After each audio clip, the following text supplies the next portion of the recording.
until the man saw the divorce agreement signed by his wife. He was horrified to realize that his wife had already discovered his affair. Although they had loved each other for 7 years, facing her husband's boundless betrayal, the wife decided to stop loving her husband and decisively left with their son. They had been married for 7 years and had a lovely son, but the man never made it known at the company that he was married and never cared about his own child. He wouldn't even let the boy call him dad, only uncle. What was worse, the man would make time every week to go on dates with his secretary and her child. One day, the wife accidentally saw them at the mall. They were holding hands without a care, looking like a real family of 3. The woman quickly held her son in her arms, not wanting him to see this absurd scene. Then, she picked up her phone and called her husband. When the husband saw it was his wife calling, he decisively hung up the phone. At that moment, the woman realized that their love had ultimately lost to the third party. That evening, the woman celebrated her son's 7th birthday alone. Just then, the woman suddenly received a message.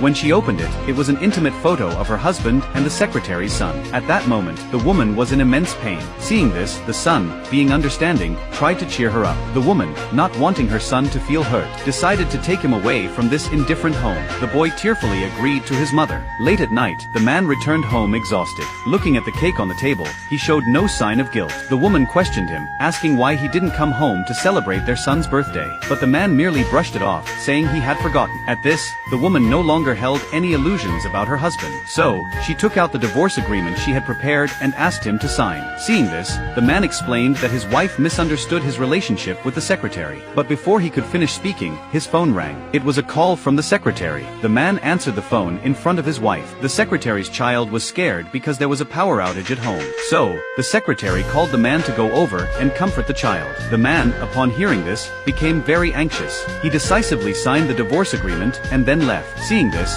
the woman was not sad but only more determined to divorce. One day, the woman went to her husband's company to return the wedding ring, but unexpectedly, she found her husband hugging the secretary. When the man saw the woman enter, he nervously pushed the secretary away. Seeing this, the woman urged the man to kiss the secretary. The employees present joined in, agreeing. The man, feeling very embarrassed, tried to explain to the woman, but the woman barely paid him any attention. After all, no one at the husband's company knew of her existence. After saying this, the woman intended to leave. The man, seeing this, forcibly pulled his wife into the office. He handed her the birthday gift he had bought for their son. The woman opened the gift and found it was the toy dog that their son hated the most. Helpless, she had no choice but to accept it. Seeing this, the man said that the secretary's home had a power outage, and that she would need to stay at his house for a few days. He asked the woman and son to move out and promised to compensate them. The woman, upon hearing this, was greatly shocked. She ignored her husband's explanation and left immediately. At this moment, the man felt that his wife was slipping away from him, but he didn't